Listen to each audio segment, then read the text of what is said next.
어떤 분이 병원에서 아버지를 마지막으로 보내드리던 순간을 이렇게 이야기했습니다. 의사는 뭐 더 이상 할 것이 없다고 해서 가족들이 병실에 다 모였다고 합니다. 그때 이분이 아버지의 손을 잡고 있는데 정말 실시간으로 체온이 식어져 가는 그것을 느꼈다고 합니다. 방금 전까지 말씀하시던 분이 이제는 아무런 반응이 없습니다. 그 순간 그 모습을 보면서 이런 생각이 그분한테 들었다고 합니다. 이게 끝인가? 이게 끝인가? 사람이라는 존재가 이렇게 사라지고 마는 것인가? 그 질문이 그분의 마음을 깊이 파고들었다고 합니다. 그런데 그때 옆에 있던 어머니가 조용히 말했습니다. 아버지는 끝난 게 아니야. 아버지는 먼저 집에 가신 거야.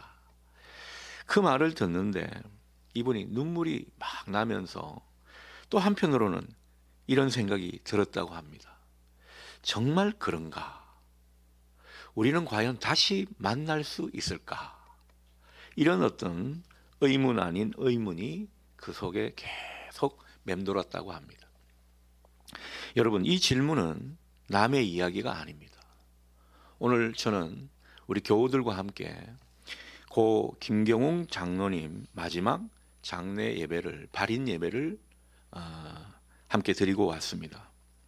어제는 사랑하는 장로님의 그 입관을 하면서 그 시신을, 마지막 그 모습을 지켜보았습니다.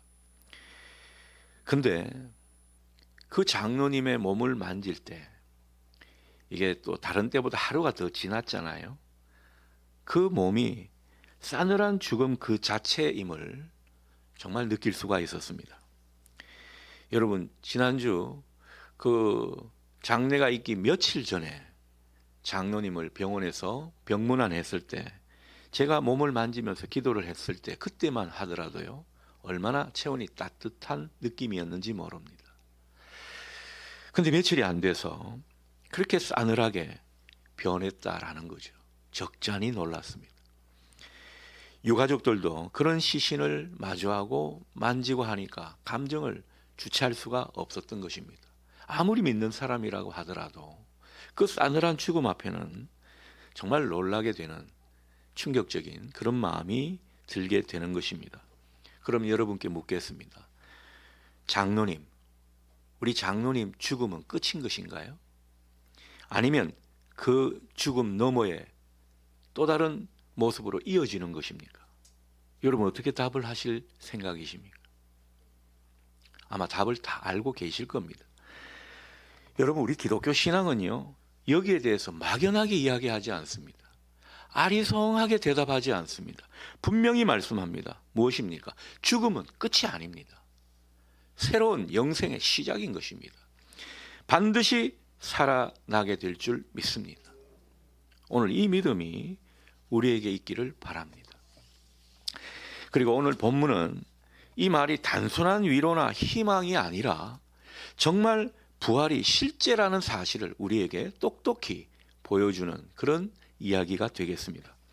자, 예수님이 부활하신 후 어느 날 저녁이었습니다. 제자들이 함께 모여 있었는데 문을 굳게 닫고 있었습니다.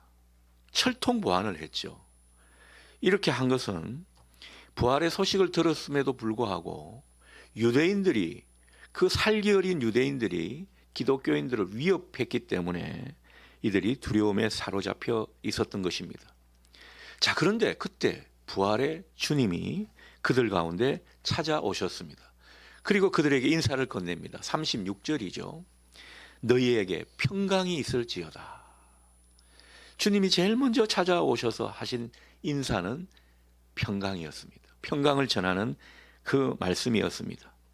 자, 그러나 제자들은요, 이 주님의 그 평화의 인사, 평강의 인사를 평안으로 받지 못했습니다. 벌벌 떨었습니다. 왜 그랬습니까? 문이 굳게 닫혀 있었는데 예수님이 어떻게 그 문을 뚫고 들어오실 수 있을까? 이런 어떤 의문이 드는 가운데 예수님이 서 계셨기 때문입니다. 그래서 37절 말씀은 그들의 모습을 분명히 전해주고 있죠. 그들이 놀라고 무서워하여 예수님을 영으로 생각했다. 이때 영은 유령으로 생각하시면 되겠습니다. 유령으로 생각했다고 전하고 있습니다. 그들 눈에는 예수님이 정말 낯설고 두려운 존재로 보였던 것입니다. 우리라도 그 자리에 있었으면 아마 이런 반응이었을 겁니다. 주님은 38절에서 보듯 두려워하는 제자들에게 이내 말씀을 주십니다. 어찌하여 두려워하며 어찌하여 마음에 의심이 일어나느냐. 그리고 주님은 이 제자들을 불쌍히 여기시는 가운데 39절을 우리가 확인하면서 알 수 있듯이 손과 발을 보이면서 만져보라고 그렇게 말씀합니다. 손과 발을 만져보라고 하시면서 하시는 말씀이 뭡니까? 유령은 살과 뼈가 없지만 주님은 그렇지 않다는 거예요. 살과 뼈가 있지 않느냐라는 것입니다. 자, 여기에서 중요한 것은 부활하신 예수님의 몸은 이전과 같이 뭔가 공간의 제약을 받는 그런 모습은 아니지만 분명히 만질 수 있는 그 실체가 있는 몸이었다라는 것입니다. 주님이 당신의 손과 발을 만지도록 보이셨지만 오늘 41절에서 보듯 제자들은요 여전히 믿지 못하는 모습입니다. 그래서 주님은 한 단계 더 분명하게 증거를 보여주고 계시죠. 주님이 말씀하십니다. 여기 먹을 것이 좀 없느냐. 자, 그러니까 제자들이 42절에서 43절에서 우리가 보듯 예수님은 제자들이 준 그 구운 생선 한 토막을 제자들이 보는 데서 잡수시는 모습을 보여주고 계십니다. 지금 예수님의 그 부활의 모습을 눈으로 보게 하시고 손으로 만지게 하시고 심지어 먹는 모습까지 보여주신 것입니다. 왜 그렇게 하신 것입니까? 부활하신 주님의 실체를 보여주신 것입니다. 분명한 몸을 입고 있다라는 그 사실을 확증해 주고 계신다라는 거죠. 자, 그렇다면 주님께서 이렇게까지 하시면서 부활의 그 실체를 보여주신 이유가 무엇이겠습니까? 첫째는요, 부활은 단지 영적인 사건이 아니란 것을 분명히 알게 해 주시기 위함입니다. 여러분, 당시 이때는 고대 헬라 철학의 영향을 받아서 사람들이 영과 육이 분리가 돼서 영으로만 존재한다고 생각했습니다. 그래서 영지주의도 그때 한참 이단으로 횡행했지 않습니까? 그런데 주님이 분명히 보여주신 것은 사람들이 죽은 후에 영으로만 존재하는 것이 아니라 육의 몸도, 그러니까 우리의 몸이 부활한다는 것을 주님이 몸소 보여주신 것입니다. 주님은 우리의 모델이십니다. 주님이 영만 부활한 것이 아니라 주님의 몸도 같이 부활하셨지 않습니까? 우리도 마찬가지라는 거죠. 우리도 영으로만 부활하는 것이 아니라 우리의 몸도 부활한다는 이 사실을 여러분 믿으실 수 있기를 바랍니다. 몸까지 포함된 온전한 구원을 주님은 말씀하고 있는 것입니다. 자, 그래서 우리가 오늘 신앙 고백할 때 사도신경으로 고백했지 않습니까? 그 사도신경 마지막에 뭐라고 되어 있습니까? 몸의 부활과 영생을 믿습니다. 우리는 몸의 부활을 믿는 사람들입니다. 주님은 우리에게도 이렇게 말씀하고 있는 것입니다. 너희도 이와 같이 부활하게 될 것을 믿어라. 여러분 믿으시겠습니까? 대답이 좀 희미합니다. 우리도 주님처럼 이렇게 부활한다는 거죠. 고 김경웅 장로님도 그렇게 부활하게 되는 것입니다. 그러므로 우리 몸을 아무렇게나 살아서 되는 것이 아닙니다. 어떤 분이 예수 믿는 사람 술 먹으면 됩니까? 담배 피면 됩니까? 그런 질문을 해요. 어떻게 답을 해야 되겠습니까? 한마디만 하면 됩니다. 몸을 소중히 여기십시오. 여러분, 우리 몸이 부활한다고 하는데 이게 막 잘못 안 좋은 것을 많이 먹어서 그 몸이 좀 문제가 있으면 안 되지 않습니까? 저도 사실 콜라를 좀 많이 먹거든요. 이 말씀 준비하면서 찔리더라고요. 여러분, 이 몸은 단지 육신의 몸만을 의미하지는 않습니다. 우리의 삶 자체를 의미하는 것입니다. 우리가 주님 앞에서 어떻게 살았느냐, 그 육신의 삶의 모습이 중요한 것입니다. 우리가 경건하게 살고 의롭게 살아야 하는 이유가 우리 몸이, 우리의 육신의 삶의 모습이 장차 영광스러운 몸으로 변화될 몸이기 때문입니다. 우리는 영광스러운 존재로 부활할 사람들이기 때문에 그렇다라는 거죠. 그래서 이 땅에 살 때 노세 젊은 노세 막 사는 게 아닙니다.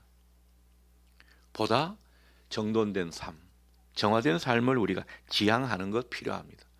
충분히 즐겨야죠. 충분히 놀아야죠.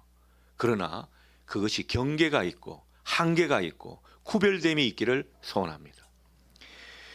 여러분, 우리가 신앙을 오해하는 부분이 많이 있는 것 같습니다. 우리 신앙을 너무 영적인 차원으로만 생각하고 있는 거죠. 영으로만 부활하는 게 아니잖아요. 우리의 몸과 우리의 현실의 삶을 정말 하나님 앞에 드리는 그런 모습으로 우리는 생각할 수 있어야 할 것입니다. 하나님은 우리의 영혼만 구원하시는 것이 아니라 우리의 몸까지, 우리의 삶의 전부를 구원하시는 분이신 줄 믿습니다. 따라서 부활은 죽어서 천국 간다, 그런 수준의 이야기가 아닙니다. 하나님이 우리 존재 전체를 새롭게 하시는 것입니다. 보라, 내가 새롭게 하였다. 주님은 새롭게 하시는 그런 창조의 역사를 계속 이어가시는 것입니다. 그렇기 때문에 지금 우리의 삶, 우리의 선택, 우리의 몸의 그 사용까지도 결코 가벼운 문제가 아니라는 거죠. 오늘 내가 내 몸을 어떻게 쓰고 있느냐, 오늘 내가 어떻게 주님 앞에서 살아가고 있느냐, 여러분 결코 헛되지 않은 삶이 될 수 있도록 하실 수 있기를 바랍니다. 자, 둘째로 부활의 실체를 보여주신 까닭은요, 하나님 나라의 분명한 소망을 주시기 위해서 부활의 실체를 보여주신 것입니다. 여러분, 예수님 죽으신 이후에 제자들 어땠을까요? 그냥 소망이 다 꺾여버렸습니다. 내일이 없는 사람처럼 돼버렸습니다. 벌벌 떨었습니다. 예수님 따르다가 이제는 예수님 잔당이라고 낙인 찍혀서 유대인들의 공격, 위협에 그냥 어떻게 될지 모르는 운명에 놓여 있다고 생각한 것입니다. 만약 부활이 없었다면 진짜 제자들이 생각한 대로 그들은 다 끝이 나고 말았을 겁니다. 그러나 주님의 부활로 인해서 하나님 나라가 새롭게 시작된 것을 예수님은 우리에게 보여주신 것입니다. 예수님이 부활하셔서 승천하시는 가운데 하나님 나라의 실체를 우리에게 보여주셨다라는 것입니다. 여러분, 하나님의 나라는 어떤 나라입니까? 죽음의 권세를 이긴 나라입니다. 주님이 부활하셨기 때문에, 부활하신 주님이 이끄시는 하나님의 나라는요, 죽음의 권세를 이긴 나라입니다. 우리가 죽음의 권세에 드리워져 있으니까 병이 들고 여러 가지 삶의 문제가 많고 고통을 받고 슬픔을 당하고 그런 거죠. 연약한 인생이고 이 땅에 발붙이고 사는 한 우리는 세상 사람들처럼 죽음의 권세에 눌리는 모습이 나타날 것입니다. 그게 전혀 없어지지는 않을 겁니다. 그러나 죽음의 권세를 이기신 주님의 그 능력과 은혜 때문에 우리는 죽음의 권세에 드리워져 있어서 똑같이 세상 사람들처럼 고통을 당하고 슬픔을 당하고 눈물을 흘리고 아픔을 겪는다 하더라도 뛰어넘을 수 있음을 보실 수 있기를 바랍니다. 그게 부활의 신앙입니다. 우리 모든 현실을 초월할 수 있는 능력이 우리에게 주어진 것이죠.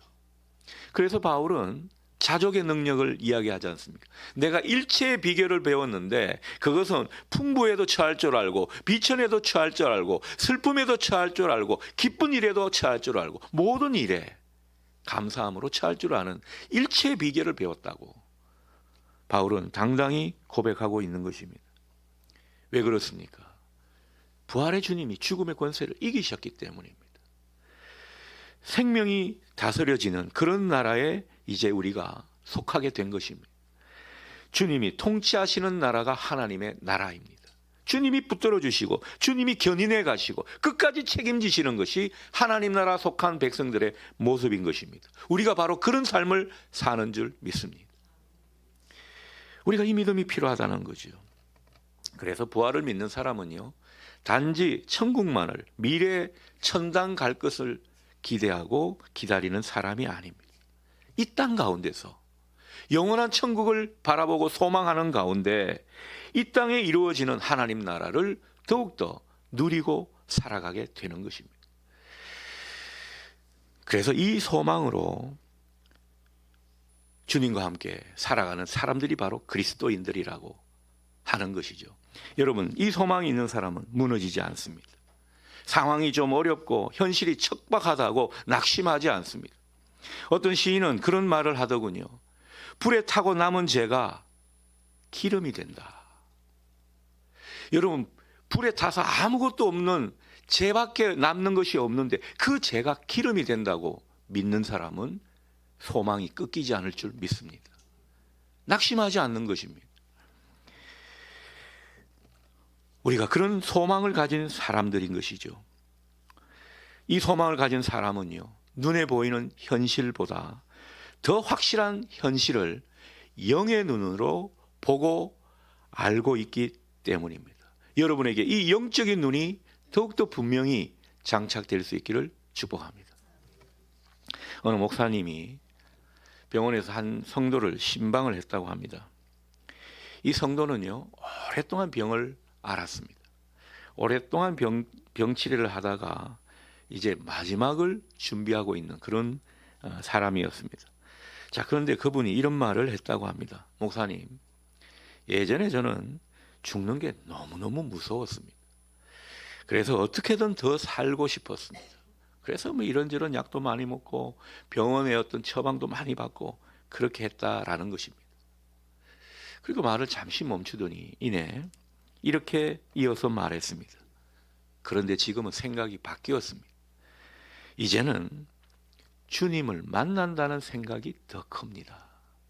여러분, 이분이 어떻습니까?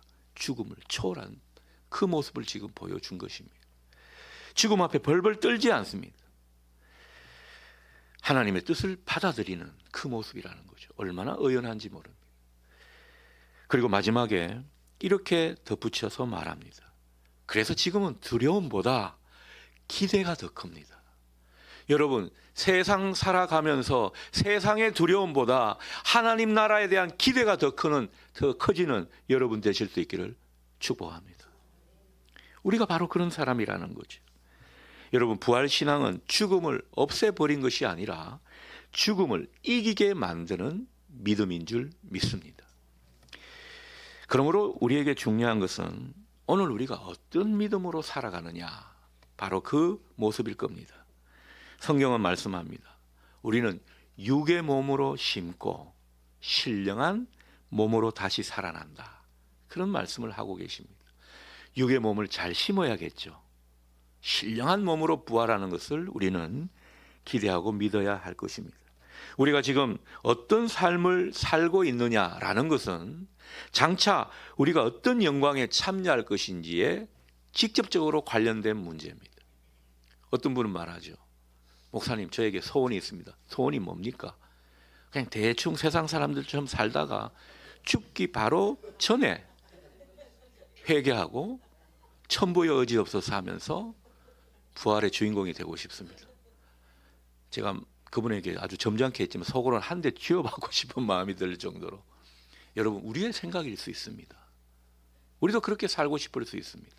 그러나 여러분, 육의 몸을 잘 심는 문제를 잘 생각하실 수 있기를 바랍니다. 부활의 영광에 참여하는 그런 여러분이 될 수 있기를 소원합니다. 하나님 없이 살아가는 삶과 하나님 안에서 살아가는 삶은 다릅니다. 내 삶의 중앙에 하나님의 집이 있는 것과 하나님의 처소가 없는 것과는 차이가 있습니다.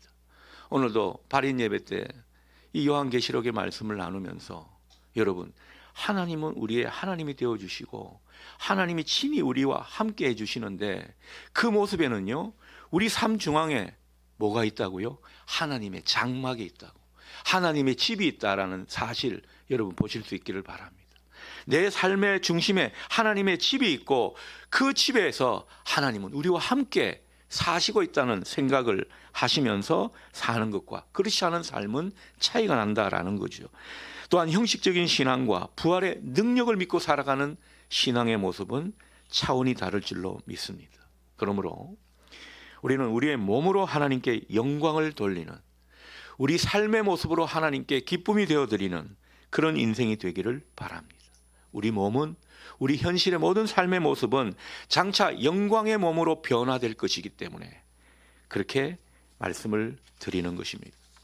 사랑하는 여러분, 부활은 교리가 아닙니다. 부활의 신앙은 우리 삶을 바꾸는 현실입니다. 부활을 믿는다는 것은 죽음 앞에서도 내 삶을 다르게 선택할 줄 아는 모습인 것입니다.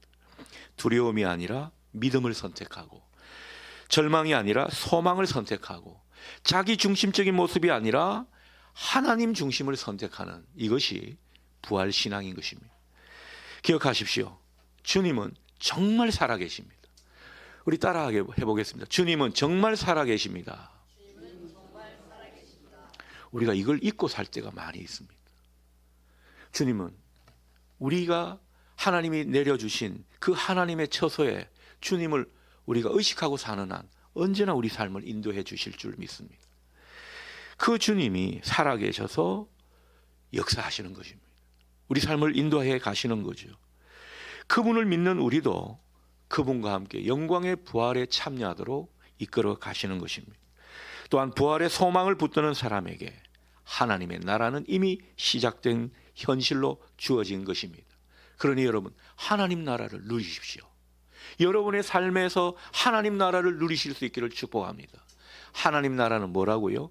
의와 평강과 기쁨이다. 여러분, 이 존재의 새로운 비밀을 누리시는 여러분 되실 수 있기를 축복합니다.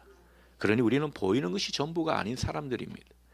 보이지는 않지만 분명히 존재하는 그 하나님 나라 가운데 우리는 살고 있는 것입니다. 우리 가운데 하나님의 집이 있습니다. 부활은 언젠가 일어날 일이 아니라 이미 시작된 현실인 것입니다. 오늘 이 진리의 말씀을 믿고 이 부활의 현실을 믿고 당당히 살아가는 우리 모두가 되기를 주님의 이름으로 축원합니다. 아멘.